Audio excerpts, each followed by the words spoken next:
Hey, how's it going, everybody? It's Kevin Miller, and today I just kind of wanted to talk about some of my early experiences in development and, some of the mistakes I made, some of the successful choices I made, and maybe what you should do to further your career. So, I got in the industry around 6 years ago, you know, 2016, early 2016, and the experience of applying for a job it's pretty much the same thing as it is now, except I think it's a bit more intense now. But I had to put in countless applications. I had to interview all these different companies, and you would get the same response: "Oh yeah, we like what you're doing, but you don't have enough experience." And I just kept applying and applying and applying, and I wanted to stay in around the Austin area because it was close to my hometown, which is Killeen, Texas. I didn't really want to move to DFW because that's a bit further away. But I seen a job listing for DFW, and I was like, oh, whatever, I'll just apply to it anyway. And interestingly enough, that was the actual job that I ended up getting. So you never really know which opportunity is the one that's going to come through, so just apply anyways. Now, some of the good choices I made initially, I had created a programming blog where I would kind of talk about my thoughts on programming. That would help distinguish me from some of the other candidates out there because, they actually took a look at my blog and they kind of liked what they saw.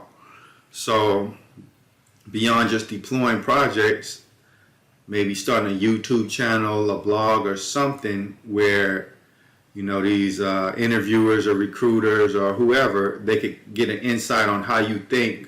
That's something that's important. That'll help you stand out. Now, a mistake I made was, a lot of times as programmers, we could be kind of introverted. We kind of keep to ourselves. But realistically, if you're not social, you're heavily limiting your ability to progress because at the end of the day, we're dealing with other people. So if you just come to work, speak minimally, stay to yourself, do your job, and get out, sure, you might get a promotion or whatever, but you're going to be treated differently than the person who's cool with everybody in the office. Like, this guy comes in, the boss loves him.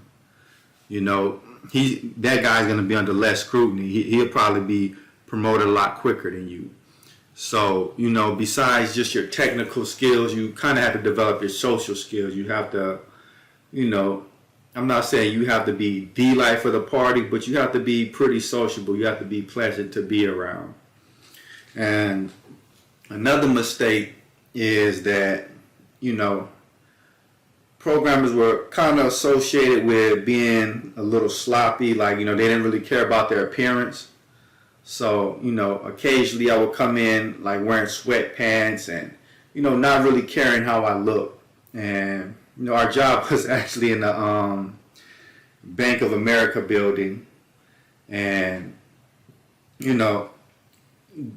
going up that building, I was actually, dressed like I really didn't belong there. And I mean, it's just not a good look, The boss never said anything, but I should have put it on myself to dress better. You don't necessarily want to be overly dressed for the job, but you don't want to look like you just came out of a street basketball game and came into the office.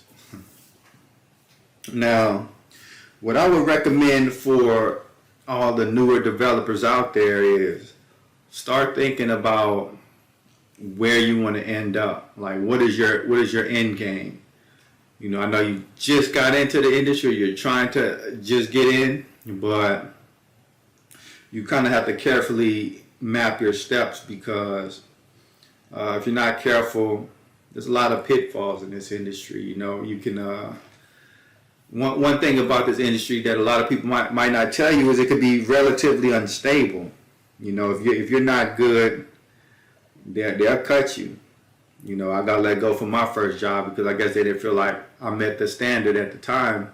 So therefore, after that, I just started working really, really hard to make sure something like that never happened. It's also one of the reasons you see me really improving my visibility on LinkedIn. You know, one of the reasons that, you know, I'm making these videos, I need to be more social. I need to be more visible. You know, you have to take steps to control your future. You know what I mean? If you just sit there and wait for things to happen to you, you're going to be waiting for a long time. And another good thing that I did was I invested a lot in books and courses. You know, I made sure that I was getting the best information. I'm not just, you know, cruising the web for free stuff.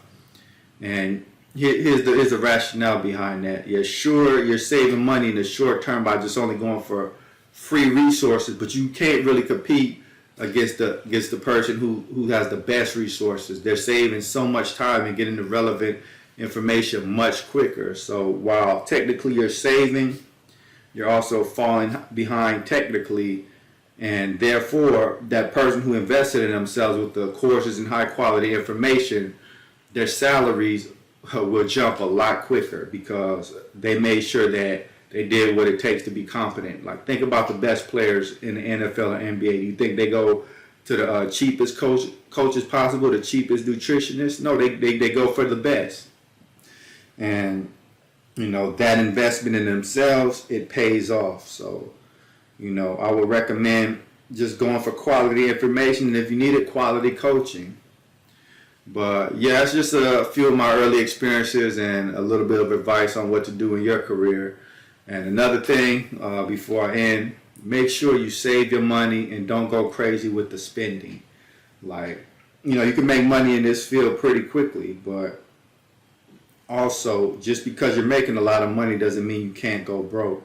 If your spending rises with the amount of money that you're making, you're in the exact same place, if not worse, you know?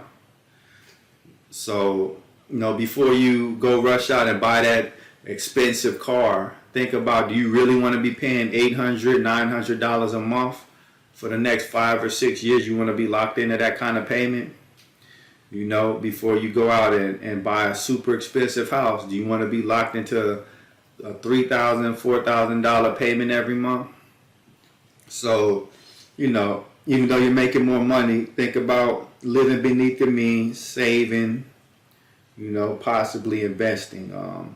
I think the peace of mind of not having these huge recurring payments every month outweighs just the quick pleasure of buying something lavish, because, you know, as humans, mentally, we adapt really quickly. Like, you know, okay, I want this PS5. As soon as you get it, you know, a couple of weeks later, it's not nearly as exciting as it once was. So, you know, don't let the desire just for something new put you in a bad situation financially. And, you know, the importance of that is you need to have savings, because, like, after my first job, or when I was let go, it took me 2 months to find another job. So thank God I had savings. If you don't have savings, you're going to be in a position of desperation, and that's where people can negotiate you down, or, you know, you're just going to be in a bad position. So make sure that you're stacking your money up. You have something to fall back on. You know, you want to be able to leave your job if you don't like where you're working at, or they just let you go out the blue. But on that note, y'all have a good one. Peace and God bless.